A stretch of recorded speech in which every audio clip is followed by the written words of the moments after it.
2023. Roll call. Mrs. Sheehan, may we please have the roll call? Yes. Commissioner Matthews is absent.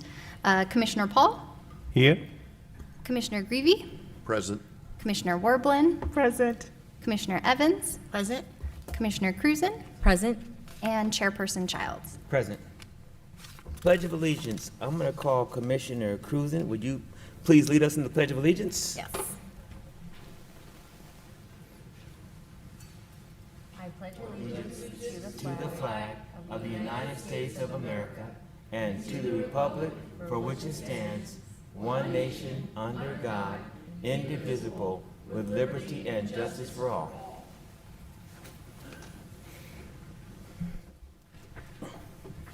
Next, we'll have information on providing public comments. Persons wishing to address the Planning Commission on subjects not on the agenda but within the jurisdiction of the Planning Commission, provided that no action may be taken on off-agenda items except as authorized by law. Off-agenda items from the public will be taken under consideration without discussion by the Commission and may be referred to staff. Comments will be accepted in person or via Zoom. Public comment instructions are as follows. To speak on an agenda item in person, please complete a speaker's card and give it to the secretary before the meeting or at the latest prior to the time for public comments on that item. When joining via Zoom, please use the raise your hand feature or press *9 on your phone to request to speak.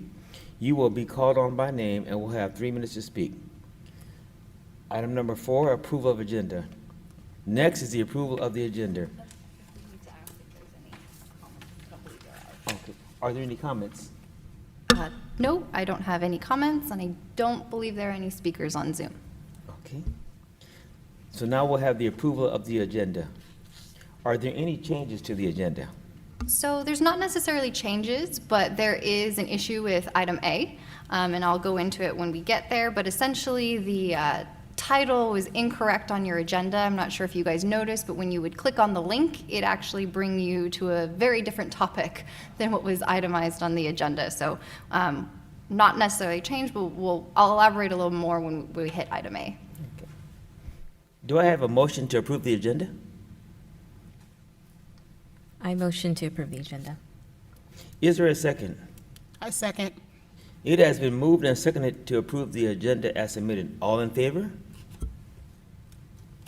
Oh, sorry, this is probably the first time we've had you all in person. So now that we don't have any commissioners remote, we're not going to do roll call. So he will ask all in favor, and you may say aye, and then he'll ask all opposed, and you may also say aye, and we'll go from there. Okay. So all in favor? Aye. Aye. All opposed? Okay. The motion passes. Now we'll have the approval of the minutes of our February 8th, 2023 meeting. Are there any changes to the minutes? Not from city staff. Okay. Do I have the motion to approve the minutes? I motion to approve the minutes for February 8, 2023. Is there a second? I do second. It has been moved and seconded to approve the minutes as submitted. All in favor? Aye. All opposed? The motion passes.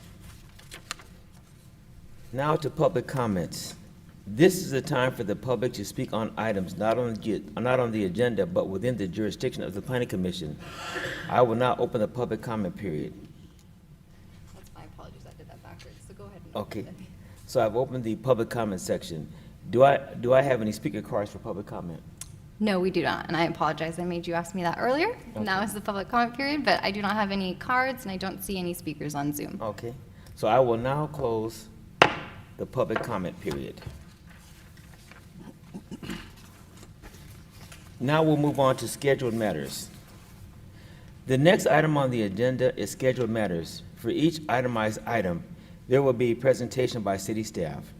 For items that involve application requests, I will then ask the applicant to address the commission if they so desire. Then I will open the comment period via Zoom and in-house. I will close the comment period after all comments have been provided and after all our questions regarding the testimony during the comment period have been answered. After the comment period is closed, the commission will deliberate on the item and may have additional questions for staff. We cannot take additional testimony or questions from the public after the comment period is closed. Okay, and now you said we got to item A. Yes, so starting with item A, as mentioned earlier on your agenda, item A is titled Election of Chair and Vice Chair, and you'll see it says for fiscal year 2021-2022. I apologize, this was an error on staff's end. The title was meant to be for the appointment of the Community Development Block Grant Advisory Committee. However, since that was improperly agendized, we cannot talk about that particular topic this evening. We will have it on your agenda for your next Planning Commission on June 28th. However, since we did agendize the chair and vice chair discussion, it is up to the body here if you would like to discuss that item, obviously for this upcoming fiscal year of 2023-2024. However, I would like to note for the body here that there are 2 positions on the Planning Commission that are currently up for reappointment or new appointment. And so staff does recommend that you wait until you see who those persons may be before you discuss a chair or vice chair nomination or appointment. However, it is entirely up to this group if you would like to move forward since it is on the agenda. So I'll defer to the group if you guys are interested. So how does the group feel about that? I like the idea of deferring that item. I second that. So you guys would rather wait until you have everybody set in stone for the next commission, it sounds like. Okay. Okay, so for then, we'll just go ahead and skip this item, and the CDBG Advisory Committee will be on your next agenda. Again, I'm sorry for that issue there, error there. Okay. No problem. Thank you. So moving on to item B, and that's the General Plan Consistency of Capital Projects Program for fiscal year 2023 through 2024. The resolution number is PC 2023-05, Special Study SS 2023-003, Location Citywide, Applicant City of Fairfield, Property Owner not applicable. Planning Commission Review of General Plan Consistency of Capital Projects Program for fiscal year 2023 through 2024. And the planner is Mei Lee Sheehan. Hi, thank you. So good evening, and good evening to everyone joining us tonight, and anyone who might be watching at home. I'm Maylee Sheehan, and I will be presenting this item tonight. So just a little background on what we're doing here today. The general plan is a long-term comprehensive vision for the city. It guides future decisions on development, resource management, and public safety through various goals and policy objectives. California code requires that the Planning Commission review the city's capital projects program for conformity with our general plan.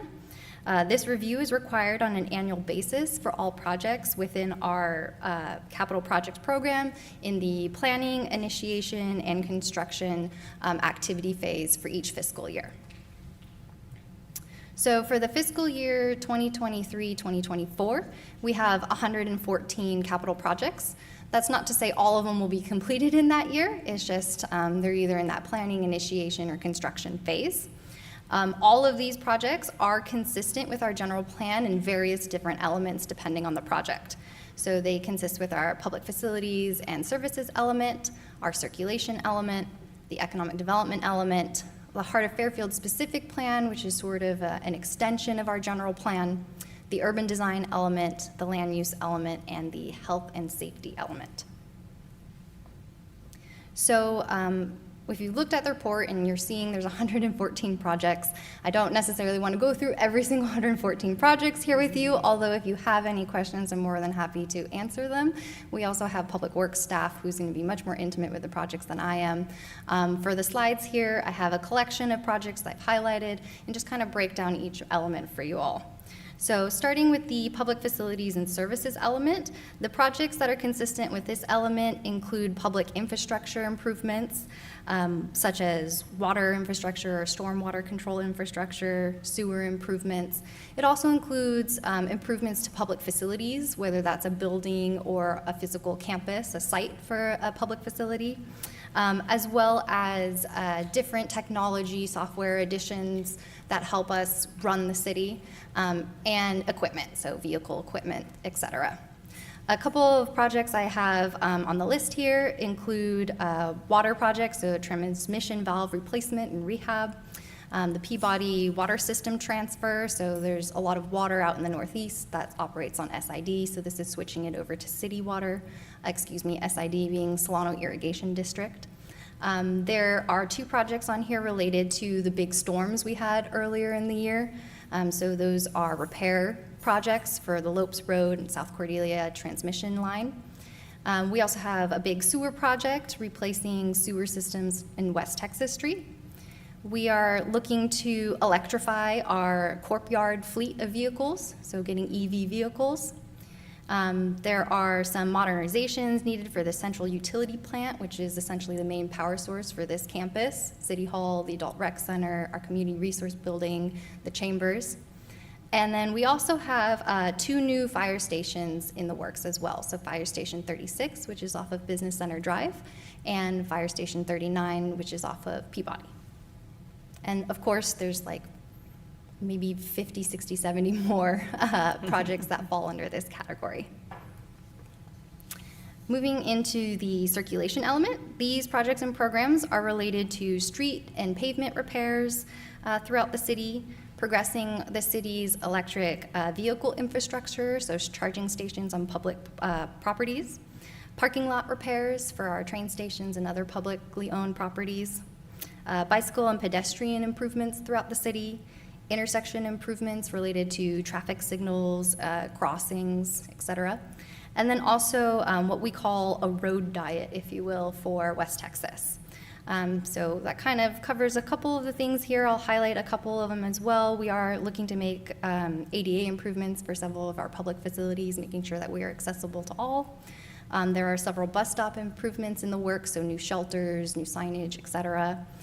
We're looking to add sidewalk. That's for the CDBG Lee Bell Park pathway and downtown sidewalk gap closure. So gap closure meaning we're trying to fill the spaces where we're missing.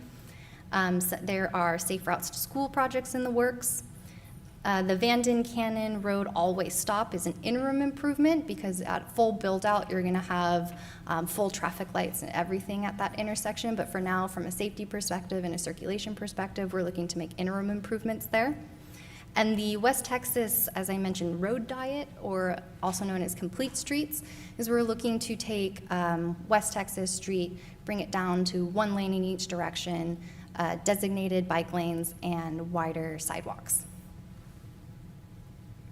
Moving into the open space element, these projects specifically are related to recreation. Our open space element also includes conservation, but for the projects in queue, they're related to recreation this year. So these projects highlight park improvements, replacing some playground equipment as you see here, or adding playground equipment. So we're looking to construct some all-inclusive play areas for the Cordelia Park, making sure that all children have access to play equipment. We're also looking to revamp the lighting on the linear trail from I-80 to 2nd Street. And there is new construction proposed for what we know as Linear Park Node 4A. It's just a certain segment of our linear park off of North Texas Street, 2030 to be specific, and there's a new recreation center that's being built adjacent to the park along with extra park improvements as well. And then there are projects in the queue for master plans. So we establish master plans similar to a general plan to give us the guidelines, the framework for how we're going to build out in the future and development in the future. Currently, we have the Matt Garcia Community Park Master Plan in motion. The Matt Garcia Community Park is a 50-acre park out in the northeast area. It's tied to our train station specific plan, so this is going to be out off of Vanden Road. We're in the very early stages of this project, so we're getting this master plan in place so that as we move forward, we know what kinds of amenities we're looking for. Is there any environmental sensitivity that we have to think about when we're out there? And of course, all the infrastructure that's going to be required to go with this park. And then on a much grander scale, we're doing a Parks, Recreation, Open Space Master Plan for the entire city. So similar to the Matt Garcia Park, but on that big scale for the city. Again, those are in early stages, but we're in this fiscal year beginning those processes. And then looking at the economic development element, these projects are all focused this year around the heart of Fairfield. We have a specific plan for our heart of Fairfield, which is essentially from the Fairfield Transit Center off of, I think it's Catanasso. I always think of Catanasso, across from Home Depot and Target, all the way to the Fairfield Sassoon Amtrak station.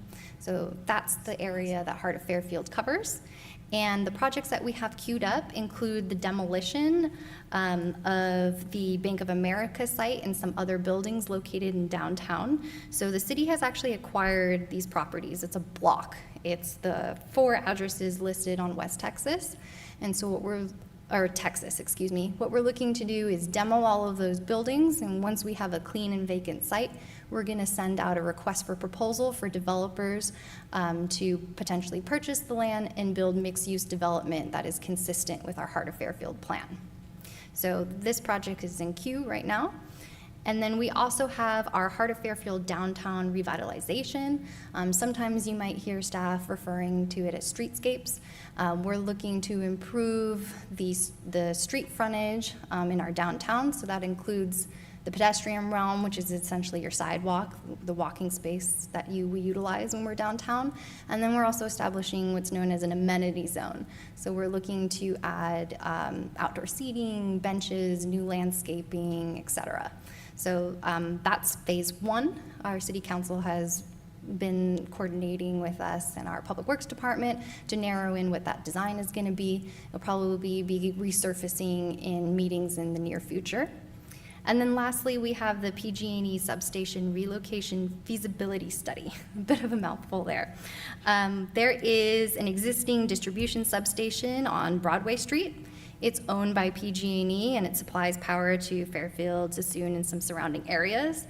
However, there is a desire to relocate this substation as it's in the middle of our Heart of Fairfield plan, and we would much rather see transit-oriented development and mixed-use projects in this particular area. So the feasibility study is analyzing what would it take, what would it cost to relocate this substation. And then lastly, we have urban design and noise. These are kind of just short, quick projects that were on our list. We have a beautification project for State Route 12, and then also just some simple fence replacement that's going on. And with that, staff recommends that you adopt Resolution 2023-05, finding the capital project program for fiscal year 2023-2024 consistent with the general plan. As I mentioned, I'd be more than happy to answer any questions you might have. Now is the time for questions for staff. I'll be first. Thank you for that report. It's great to come back and then get like a full-on update of everything that we can look forward to. I think that there is one that I don't remember reading about. I'm sure someone said it somewhere, I read it somewhere, but you said something about West Texas going down to 1 lane each way. Is that the entire West Texas, or is that more after you pass Pennsylvania Street, the crossroad? I believe it's Pennsylvania. I'll ask David Vaughn just so I don't misspeak. David Vaughn's our senior engineer. It's Pennsylvania to Beck. Okay. Thank you. I knew it wasn't the whole stretch. I just didn't want to misspeak. So Pennsylvania to Beck, so when folks get off the freeway, then that will now be 1 road instead of 2, or it'll be 1 way, 1 lane each way. I believe that's the case at full build out. Do you want to come up? So the people at home can hear you. It will transition slowly, be 1 way each way once you reach Pennsylvania Street. About halfway, be one lane each way. And is that to make room for the bikes, or, because I know we just redid over by the bus station and the exit and such, and so I'm just wondering why we're cutting it down from 2 lanes to 1 in each direction. It's to improve other modes of transportation, make it safer for bikes and pedestrians to use Texas Street to walk along it. Okay, thank you. Yep. Quick question. Are the projects that you presented, are those of the highest priority? Is that how we prioritize them? No. So the projects I highlighted in this PowerPoint, to be honest, I just thought they were cool projects, and I wanted to highlight them for you. There are several other projects that are also wonderful projects, do not get me wrong. There are CCT projects, et cetera. There was a lot of acronyms that I didn't want to kind of belabor in the presentation, but so the ones in the project are just ones that I thought would be nice to highlight. No priority. Okay, I understand what we're doing, and I'm not entirely opposed to it, but I do have some concerns. All of those business owners on Texas, right now, I happen to travel it 2 or 3 times a week, 4 times a week, and I run it pretty much from one end to the other. That right-hand lane, as we have it presently, if I'm heading towards the county building, is, because my north, south, east, and west here, after 5 years, I still don't know which way I'm going. In any case, typically you have cars that are moving and turning right into various businesses, whether it be U-Haul, Napa, the donut shop, you name it.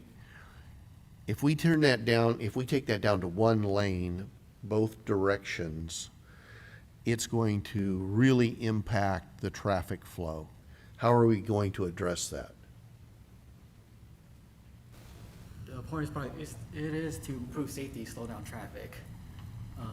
It'd be like what we did on the downtown, where we removed the traffic signal, like to be more stops, but to address the traffic, I have to look into that more and get back to you. So what you're really saying is, in my observation, is that all of those businesses along there, people are going to find alternative locations to go because getting down to those businesses is really going to become difficult.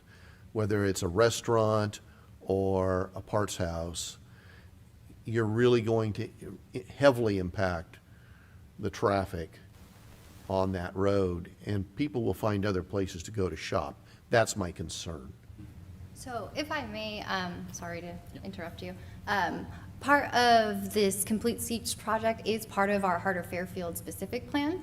So it really is looking to create a denser area. I won't shy away from that. That is kind of the goal that we're looking for. We're looking to create an area with alternative modes of transportation. So being friendlier to pedestrians, bicycles, public transit. So it might not be the quick, easy route that a car is currently taking, but in all honesty, that is the goal. We are looking to create that element of a complete street and seeking, development, new businesses, potentially redevelopment for mixed use and higher density along this corridor.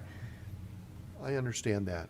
I'm just concerned about the businesses that are presently there. And not that I'm a supporter, but as an example, AutoZone just spent money and put in a brand-new building, and now we're going to impact their ability to have traffic coming and going. I don't disagree with what we're trying to accomplish. Sure. I just would like, I wish there was a way we could maybe have a better marriage for this, moving forward rather than just shut it down. When is this supposed to occur? Is this happening in the next 12 months? It's already in design. It should occur 24, 25. Okay, Yep. thank you. I do want to mention, it is a grant funded project. We received $10 million in active transportation funds. I have a follow-up question, being that you brought up the businesses there, because one business that I did not consider is Dutch Brothers.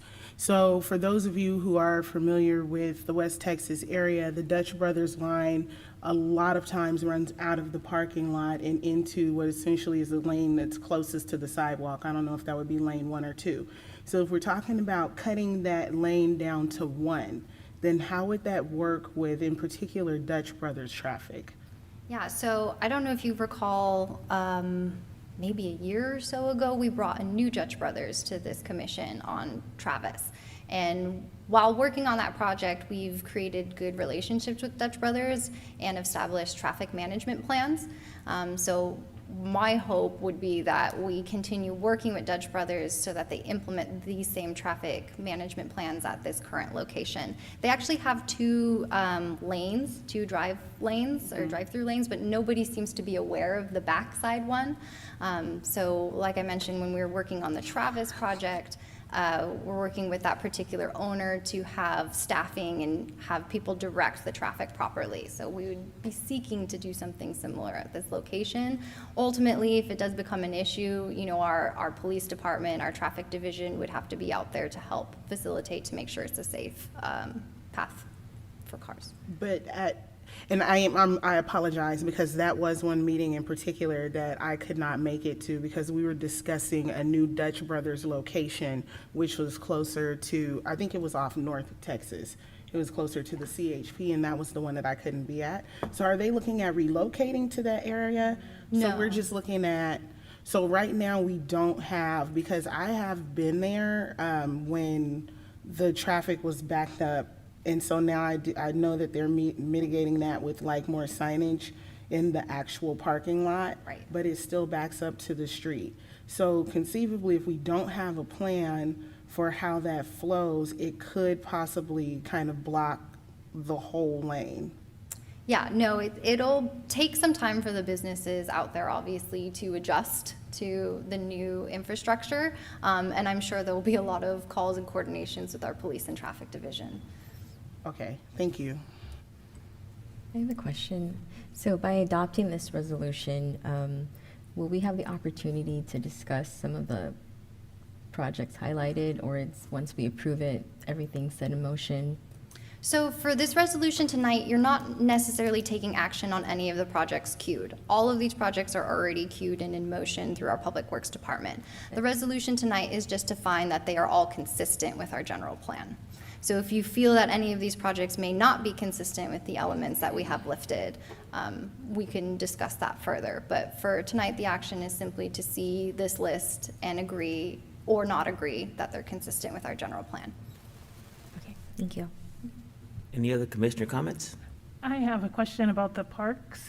And you talked about, I can't remember the word you use, but I'm curious to know if for the new parks that are coming, or even for some of the existing ones, are we making those accessible to all children? So children with disabilities, sensory, you know, what have you? Are we taking that into a consideration with the modifications? Yeah, so one of the projects I highlighted on here was modifications to the Cordelia Community Park, and that is to include accessible play. So it would be for all children's, any that may be impaired in some shape or form. And then with our master plans that we have in motion, we are in the early stages, but that's definitely something I can bring back to the Public Works Park team, and it can be something considered within those programs and those plans. Yeah, I think that's very important. Thank you. Any other commissioner comments? Seeing none, I will now open. I'm sorry, I apologize. I just wanted to make a correction. It was not the Cordelia Community Park, it was the Allen Witt Community Park that we're doing the accessible play. In the Cordelia Park, we're doing improvements, like replacements of existing equipment, play equipment. Sorry, I just wanted to make sure I clarify that. Okay. Thank you. I'll now open the public comment section. Let me sit over here. I do not have any speaker cards. Do we have anybody on Zoom? I don't believe we have anyone on Zoom. Seeing none, I will close the public comment issue.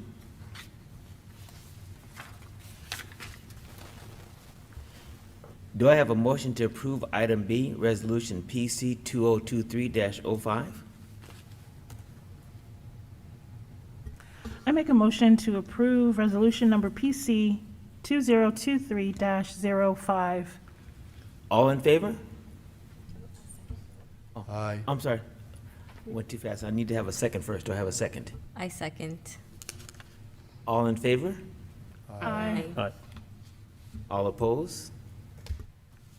The motion passes.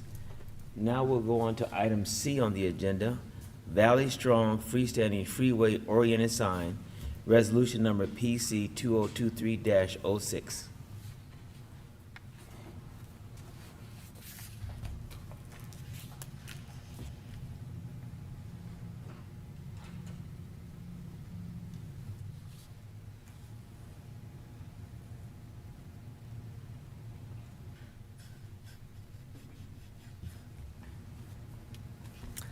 Good evening. For those of you that don't know me, I'm April Wooden. I was formerly the Community Development Director for the City of Suisun City. And since I retired, I've been helping both the City of Suisun City and Fairfield with some of their planning projects. I've really enjoyed working with staff. It's just a great place to be involved. And I'm also very pleased to be bringing forward this application for the final sign in the North Texas I-80 Special Sign District for your review. So about 2 years ago, construction of the Valley Strong Credit Union branch / office building was approved, and construction's currently underway. If you've been up that way, you've probably seen the big ironwork structure that's going on. The property was conveyed from the city through a disposition and development agreement in 2021. And then subsequent to that, a parcel for the proposed sign was created. So this site is actually part of a previously demolished Howard Johnson's, and so there's really no habitat or environmental value to the site. So this shows you the zoning and general plan designations for the site. The proposed use is consistent with both the general plan and the zoning code, and also the special sign district regulations that apply here. The sign parcel is only 0.05 acres, so it's very small. And it was created within a larger site, and the whole area is zoned regional commercial / hillside overlay. So the little sign parcel is surrounded by zoning, by property with the same zoning.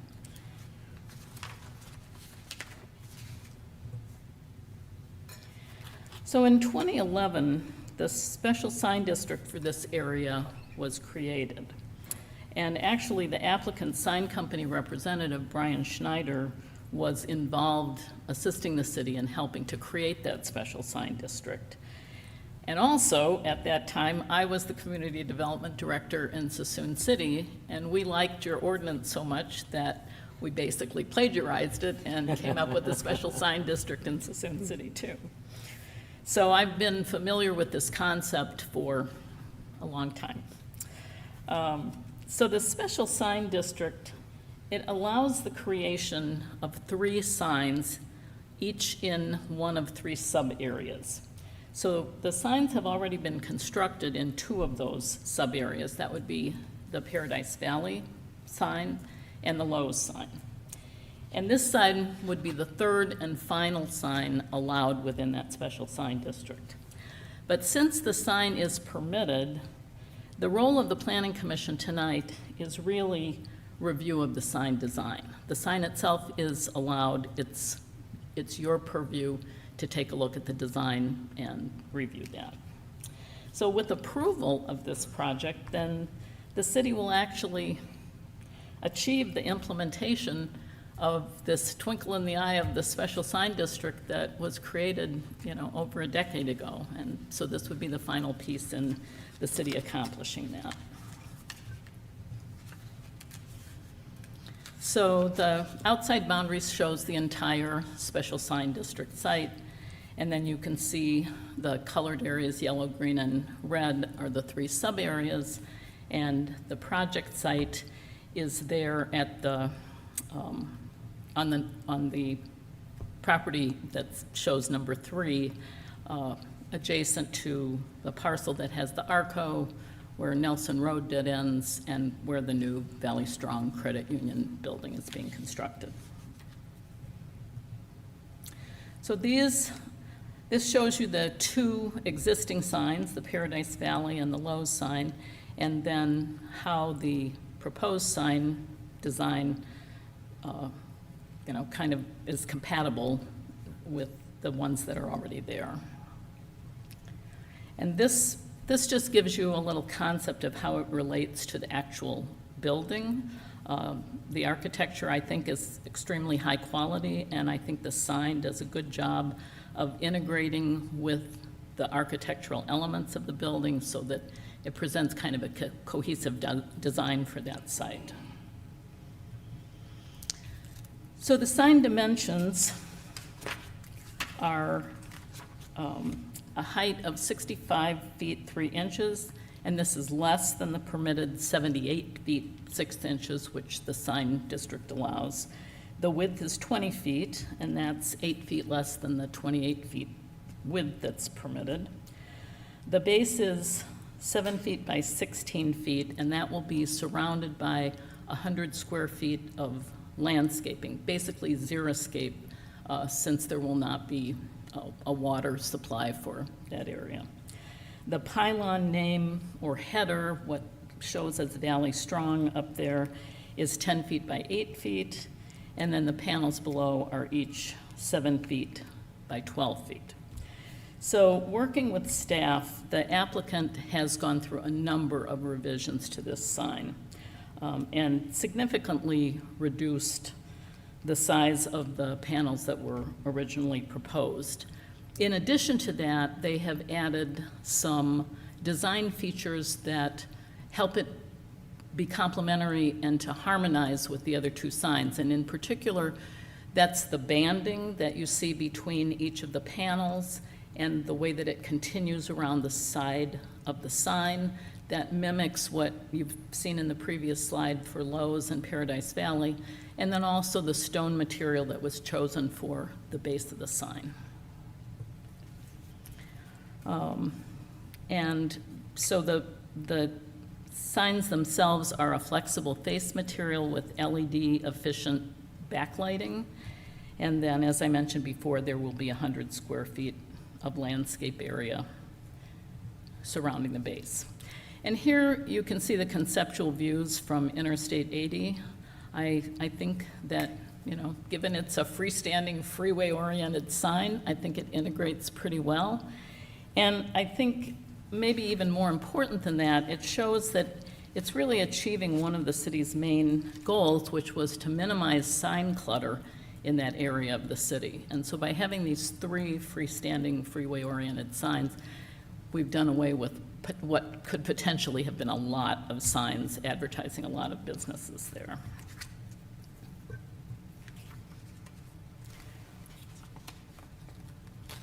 So I do want to go back and mention one thing that I should have said previously, and that is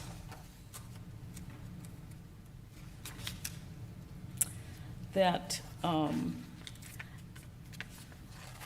realized when I was doing this sign review that the first 2 signs are primarily advertising commercial businesses.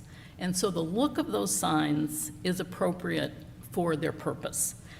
But this sign is a little bit different because the main entity that's being advertised on that sign is a professional institution of a credit union.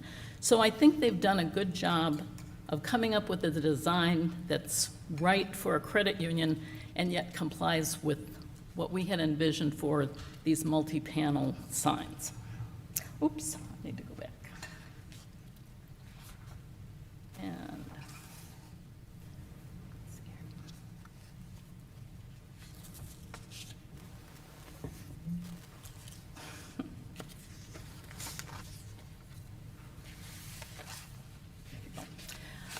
so as far as environmental review goes for this, this is really a classic situation to employ the CEQA guidelines section 15332, which addresses infill development. And the idea behind this section of the guidelines is that when you have a very small site, and that's defined in the guidelines as 5 acres or less, and it's already within the city limits, it's already surrounded by development, then the likelihood that there would be environmental impacts, that the site would have value for habitat dramatically decreases.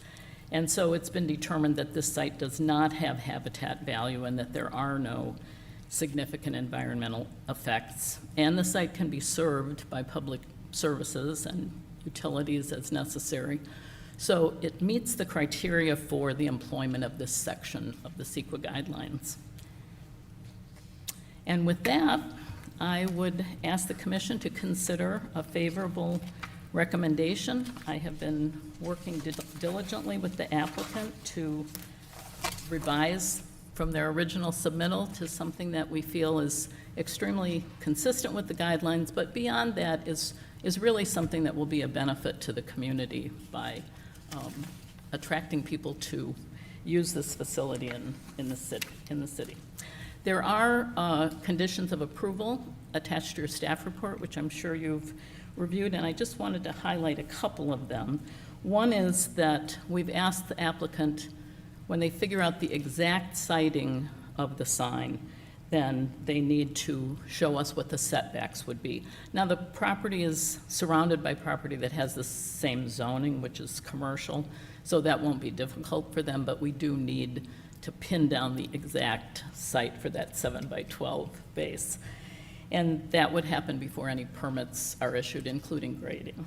And then the pole cover, there's just some specifics about how it has to be metal and the type of finish, either baked enamel, powder coat, or tex coat. And then the third one that I would highlight is just the drought-tolerant vegetation, so that whatever's put in there will look good even when we don't have water. And so before you open it up for public comment or the applicant to make comments, I'd be happy to answer any questions that you have. April, thank you so much for that great presentation. Thank And I'm going to open it up to staff for comments or questions.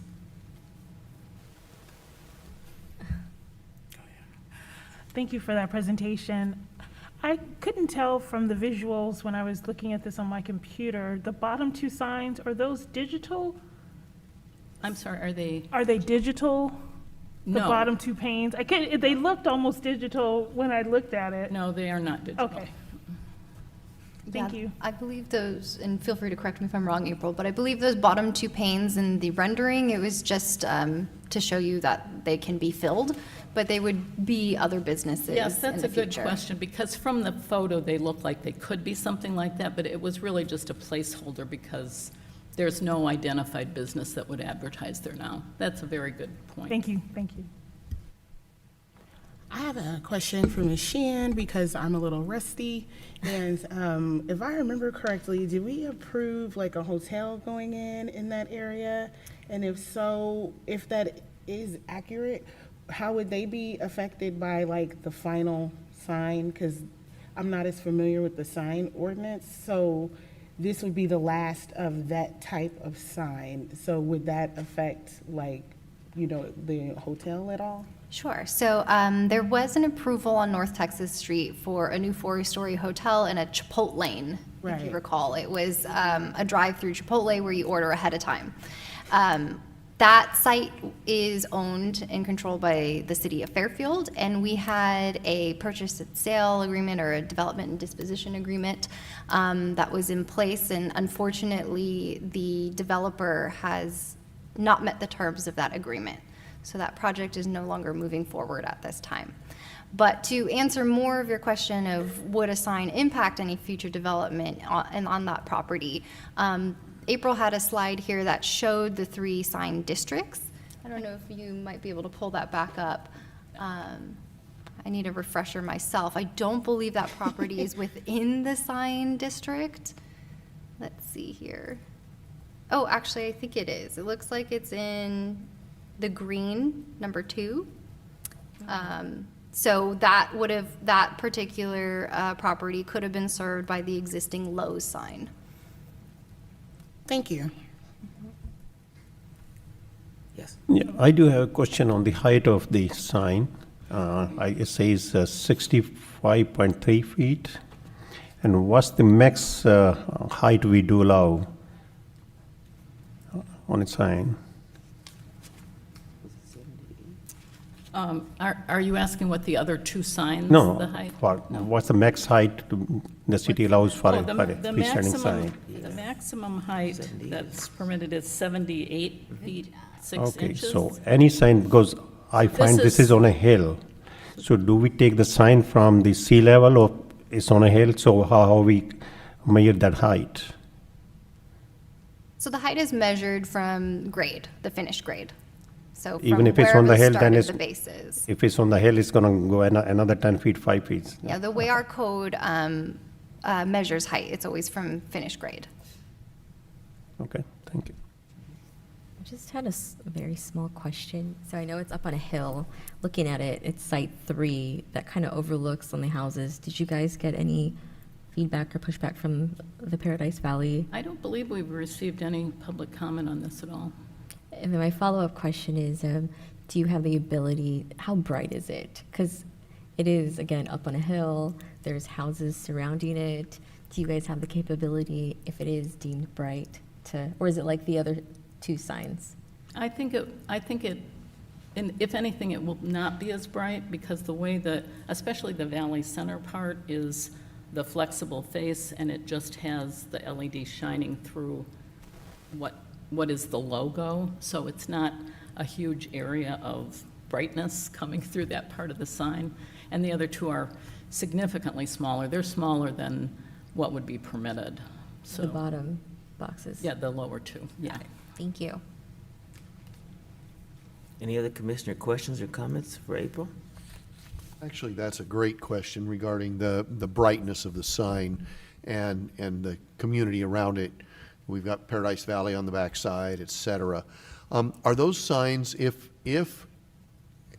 I'm just thinking future more than anything else, if we end up with a sign that is, some of these signs, you're driving down the freeway and they practically blind you.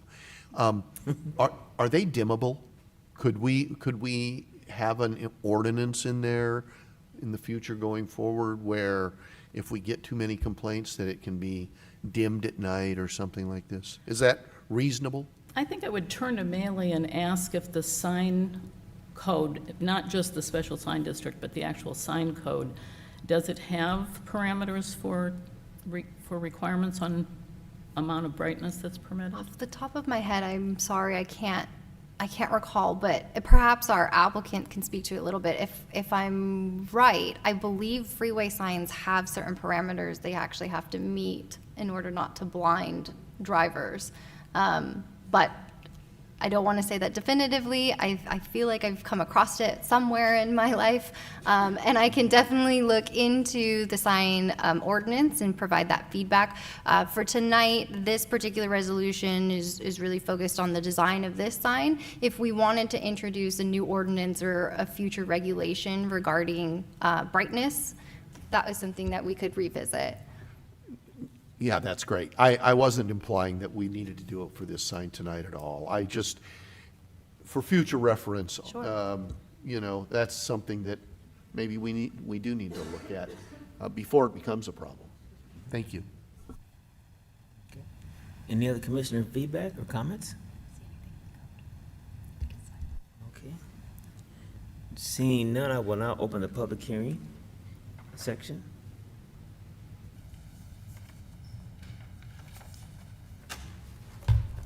Sorry, I was jotting a note. I don't have any speaker cards. I do see the applicant. I'm not sure if you're interested in. Sure. Yeah, all right. We'll make you fill something out later. Good evening. I'm Brian Schneider, and April, I thank you very much for the presentation that she made. We and I have, going back sadly a decade or more ago, was the participant in co-authoring this sign district for the city of Fairfield. And one, it was to mitigate a proliferation, if you will, of a bunch of freestanding signs at the upper end of North Texas. Again, we take into consideration all the different tenants and all the different types of signs that are available, and I think we've presented to you what I consider the most attractive sign for a professional building center. My company, I've been in town for 35 years.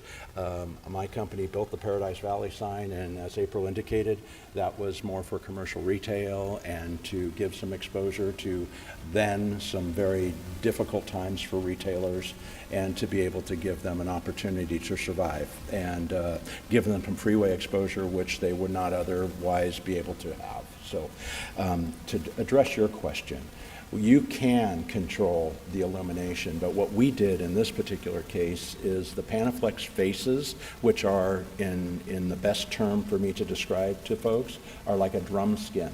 Okay, so they're large format, digitally printed displays, where in this case, and to our benefit perhaps, the dark green color of Valley Strong, we're just showing through the white copy on that. So that really mitigates the obtrusive, if you will, use that word. I've told April I struggle with some of the words that I choose to use, so I'll be cautious here. But I think you got what we're presenting to you is an extremely well-designed. Young Electric Sign Company has been around for 104 years.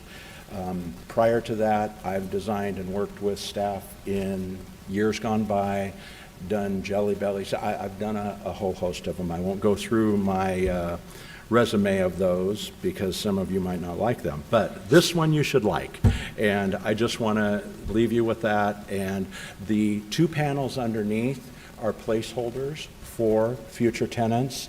But if you can imagine coming in after the fact and doing that, I'm going to be speaking to my client, which is Valley Strong Credit Union, to build those now and then put some placeholders, maybe some lifestyle images as we've shown. Maybe you could go back to that because it's just economically foolish to come back and put something like that in later. So I'm going to have to be working with staff because they asked me to show it. We just showed it as a dotted line in our first exhibit, that the sign was going to be engineered for that because that was the intent of the special district. But now we've changed that, and I feel like we need to address that with you, that those need to be there when the sign goes in. And I think it's very attractive and very appropriate until someone comes along that needs those, that some lifestyle imagery that we showed was in good taste. So any other questions, I'm happy to answer them or tell you I can't answer them, one or the other. Thank you very much. Thank you so much. And I got to thank April again. Appreciate it. Well presented.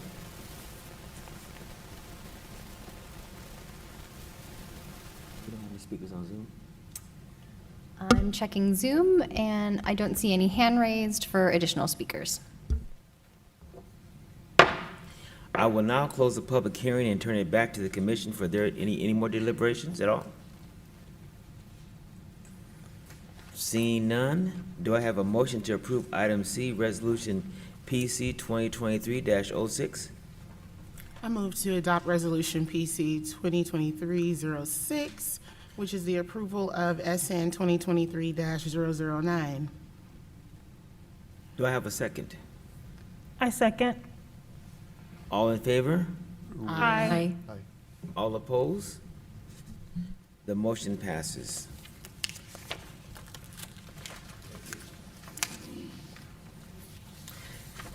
Now we'll move on to our eighth and final section, information and communications. We're going to have our director's report and commissioner's comments. Mrs. Sheehan, do you have any items for the director's report? Yes, it's been a few months since we've seen each other, so I have a few things for you all.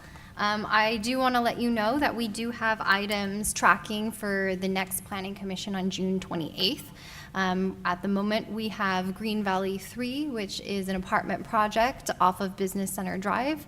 You may recall quite a while ago, we had, I'll call it a study session on it, if you will, of whether or not the applicant should proceed with a general plan amendment, a zone change, and a development review. And also the big component of it is an environmental impact report, or an EIR. That EIR is the highest level of environmental analysis required by the state. And so all of those materials are ready and will be presented to you 2 Wednesdays from now. In addition to that item, we also have an annexation bundle. So throughout the city, we have several different what's known as island parcels. So they're essentially small properties that are technically within the county's jurisdiction, but they're surrounded by City of Fairfield land. And so I believe in total there are 12 privately owned parcels that are considered island parcels. I want to say there's 4 more that are owned by agencies. So the City of Sassoon has a few, and different utility agencies. 6 of those privately owned parcels have already received city council approval to annex. For example, if you remember the Sunset Avenue apartment project, that had some parcels that needed to be annexed. And if you also recall, that's completely surrounded by City of Fairfield. So in the last, I think, 2 years, there were 6 parcels that have already received approval from the city council. Those items then move forward to LAFCO, which is Solano Local, let me make sure I get it right, Local Agency Formation Commission, or Committee. When those 6 ones that were approved came forward, they said, hey, you only have 6 more. Wouldn't it be real nice if you bundled these all together and then just had no more island parcels within your city? So what will come before you next week is those remaining 6 parcels so that we can have all of them within our City of Fairfield's jurisdiction now. So that's why you'll see in another week or so, the title is Annexation Bundle Phase 2, because Phase 1 was already completed with each of the developers that have already received their approval. And then lastly, we'll have the CDBG advisory appointment. That was a bit of a mix-up tonight. So those will be the 3 items at your next meeting.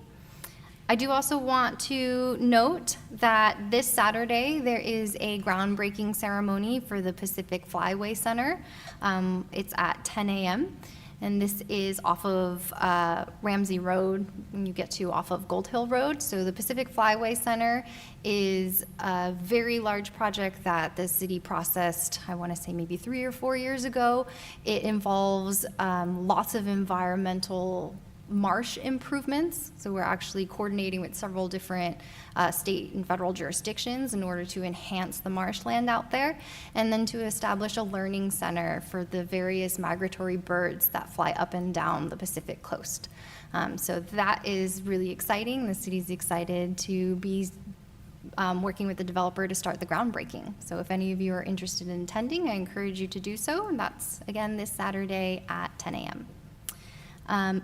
I also want to note, you've been with me for close to maybe a year, as I've been sitting as interim planning division manager, and Dave Feinstein has been our interim community development director. We have had a job description on the streets for a permanent community development director.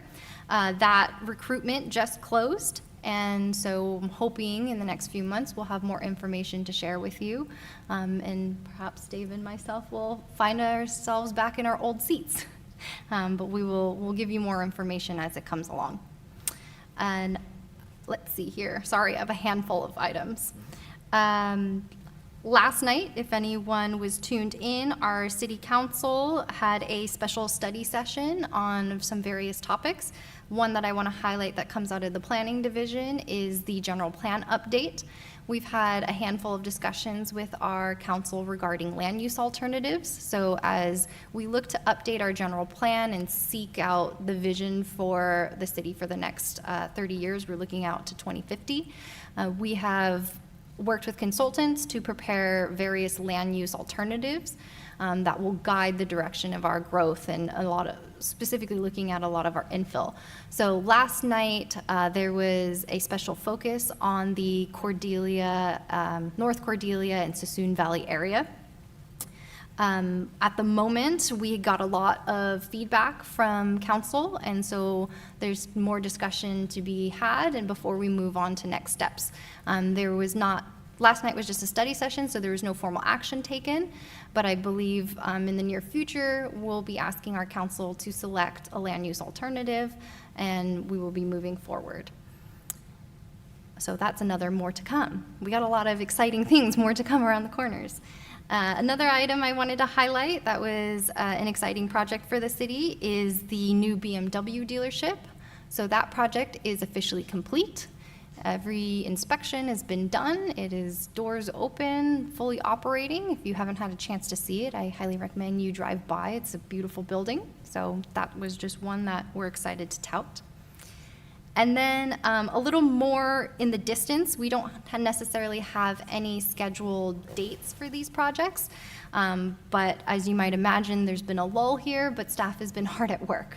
A lot of these projects are somewhere in the review process. So I have 4 projects in the queue and then 2 just general items. So one of the projects is planning area 6 within our train station specific plan.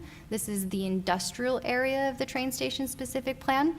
We've been coordinating with the master developer for a little over a year now. And so we're getting very close to wrapping up a package for your guys' review. And then additionally, we have the Aurora at Green Valley apartment projects I'm sure that you guys are all aware of. That project is currently still incomplete. Their application is incomplete. They're missing just a handful of materials. So once they get those last submittal items in, we'll move it forward in our review process. But I would imagine a planning commission on that item in the next several months. And then we have a project known as Arrive at Fairfield. So I mentioned earlier the Sunset Avenue apartment project. They now have their marketing name for it. It is Arrive at Fairfield. And as they're moving forward with their project, they have found that their open space is not exactly what they were wanting to press forward with.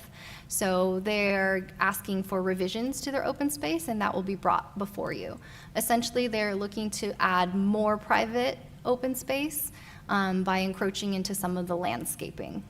So that will be presented probably in a more near future.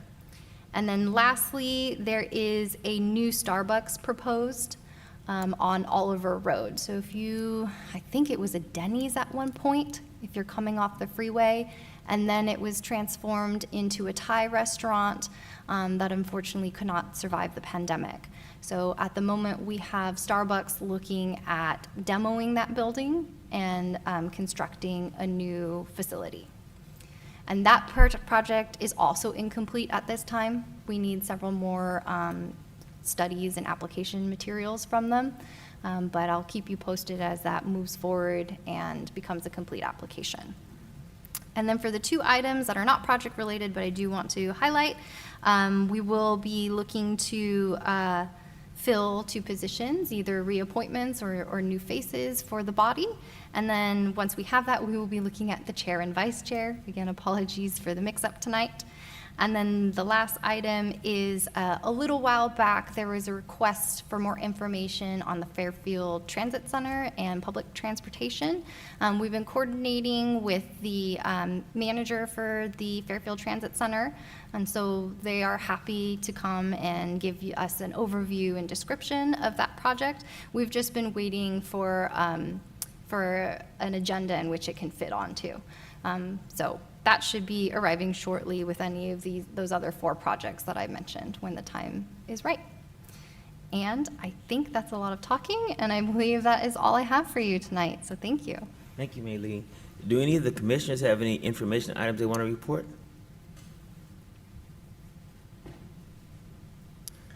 I have a couple. One question. You mentioned the apartment complex that's requesting more open space, and you said, I couldn't understand the words you said, something Fairfield, was it Rise? Arrive at Fairfield. Oh, yes, the marketing name they're using is Arrive at Fairfield. Arrive, Arrive. okay. Yeah. Thank you. I thought it was Rise, like Rise. And then also Cal Cities is having a planning commission training, I believe on Friday, June 23rd. I didn't know if anyone had received that information, and it's virtual and it's free. Okay. Thank you. You're welcome.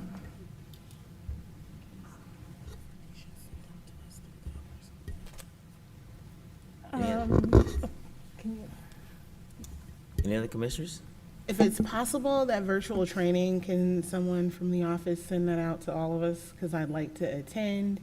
And also, I was wondering if when a project that we approved falls through, is it possible to like find that out, or is that asking too much?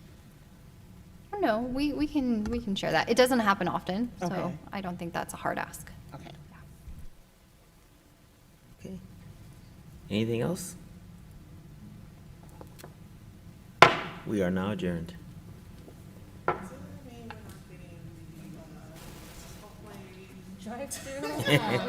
Okay.